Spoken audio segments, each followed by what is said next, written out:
All right, so for those of you following along on the list, we are skipping number 7 again because who cares about awards and rewards? So that means that group number 8, is group number 8's speaker ready? Ooh, all right. So number 8 is strategies and approaches for evaluating ethics education.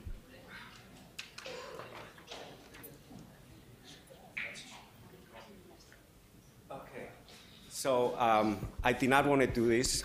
This was due to the Russian hacking, and I was tasked with doing this here. So this is our group. Great group. We had a very diverse group of people from different schools, disciplines, backgrounds, age, and we had a very lively discussion. So we began with this question: what are the challenges that we have to deal when dealing with the question of assessment? And I think that we came with a list of, 8, 9 challenges. One of them has to do with aligning better or more legibly the way in which the professional and disciplinary expectations don't match well with the societal and industry expectations. That is to say that as engineers, there's an ethics code, a professional code of ethics, that says that we have to create things that are going to be for the social good, and that doesn't necessarily translate well in what society expects. That industry sometimes says, well, we just want the best engineer. We don't care whether they have been trained ethically or that this is part of their repertoire. We also think that it is important that we challenge the prejudice that there is something called hard versus soft skills. And I think this matches very well with group 5 or 6, the one 5, that just was 6. That was, I think that was fantastic because this aligns with also this divide. We also think that it is very important that we overcome this other distinction, dichotomy, quantitative versus qualitative. I think that most assessment use a combination of both, and so we have to educate not only administrators but engineers and industry that we need both ways of evaluating whether ethics training education has taken place. I think we also realize that we have to develop better assessment tools for evaluating whether we are delivering ethics reasoning and that are sensitive to this disciplinary context. It's much easier for an ethicist, for a philosopher, to have a sense of this than, let's say, for someone that does electrical engineering. So we have to be sensitive to those disciplinary distinctions. We spent a lot of time thinking about this one. What is it that we are assessing? And is it that we are looking for whether students and engineers are acquiring the right concepts to think about ethics? Or is it skills, where we might be thinking of something like modeling, a multi-perspective analysis that is part of an assessment of a project? Are we assessing whether engineers have acquired the right kind of values, beneficence, and so on and so forth, sustainability, inclusiveness? Or is it that we're looking to assess whether the engineers are coming out with the right virtues, right? So, and again, this goes back to the question of what is it that we're doing when we're teaching ethics? Are we teaching any of these things? And therefore, assessing that becomes a challenge. We also think that we have to confront directly the problem of power, that when an ethical subject steps forward into society, they are always, or not always, but generally seen as someone who's raising issues, a big whistleblower, and there are questions of gender, race, and ethnicity that impact how engineers, professionals step into in society and maybe challenge unethical behavior. Again, that this is a major challenge. How do we assess something when, in fact, there might be a gap, or there seems to be a gap between ethical fitness, ethical literacy, and social behavior. Yeah, are we assessing one as opposed to the other? And if we're looking at whether we are assessing whether we are producing, educating better, more ethical engineers, that means we're also, in a way, assessing our society overall. We also noted that it's very important that we recognize that better laws are not a solution to inculcating better ethical thinking and behavior from engineers. So juridification is not the solution. And then finally, we think that it is very important that we try to align better or be clearer about the linkages between professional ethics and individual ethics. We think that sometimes professional ethics are separate from what happens with an individual. This needs to be understood better.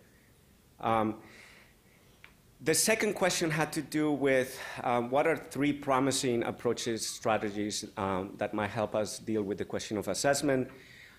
We think that a promising strategy is infusing assessment throughout the whole span of the education of the student. We can't wait to the last year to find out if they got the skills. We think that looking at when students come in and as they're going through a program, as they come out of the program, and eventually looking at a longitudinal assessment that looks at what happens when a professional engineer has been in the field for a while, 5 years, 10 years. Already universities conduct surveys. We think this should be formalized, should become more routine. I think one of the things that we identified is that right now big data and social media have developed an analytics about how people are behaving in these environments. And I think we can, or this is what our group thought, we can appropriate some of those tools while recognizing their limitations. We can also capitalize on the fact that there are disciplines and departments that look at the climate. And so what are the tools that departments, universities are using to assess the overall climate? Is it a climate of harassment, or is it a climate of collaboration? Is it a climate of accountability and transparency? And so we can already mine those practices. We already have about 2 decades of big data on what is happening with programs, what has failed with courses, successes, failures, and we can develop tools to mine this data. And then we actually went back on this one a lot. If it can be assessed, it tells us also that it is not simply subjective, which is to say that it's not objective. But it at least can help us overcome some of these biases that ethics is subjective and therefore that it cannot be assessed. What can the community here do? Well, we can begin to identify successful, though not widely known, tools for assessing ethics learning. We should ask moral psychologists and social psychologists what are the best assessment tools. They are the ones that have the expertise on these things. They've been doing it for longer than the engineers have, certainly as long as philosophers have. We can educate the professional disciplines, professional associations, that assessment is key to the success of training ethical engineers.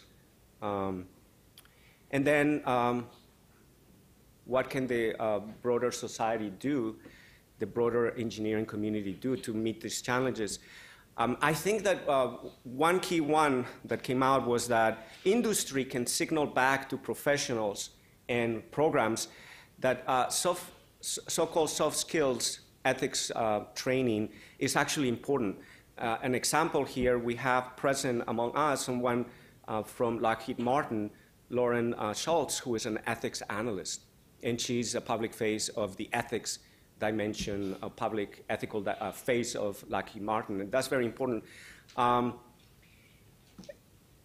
Industry comes to campuses recruiting, and they come often to present their products. We should require that they include in those presentations an ethics analysis or ethics assessment of the production of that. And leverage industry strategies for ethics assessment. A lot of corporations are already looking at what happens inside their institutions about ethics, environment, ethics, accountability, ethics, transparency. In fact, many companies do reports on ethics footprint. And so how are they doing that? Can we bring that over? Can we translate it into the discipline? Thank you.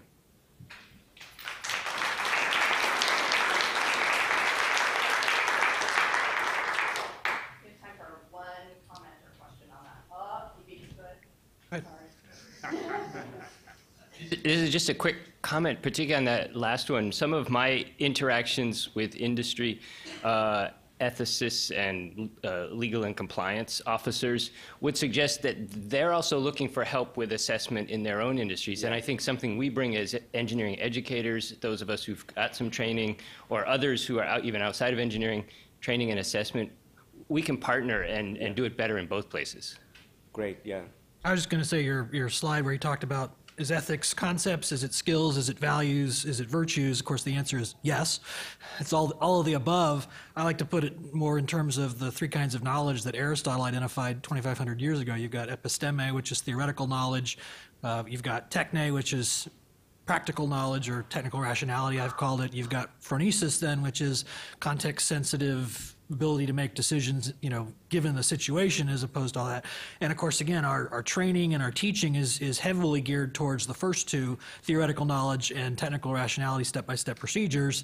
How can we incorporate phronesis, teaching people how to make good judgments? And I don't have the answer to that question.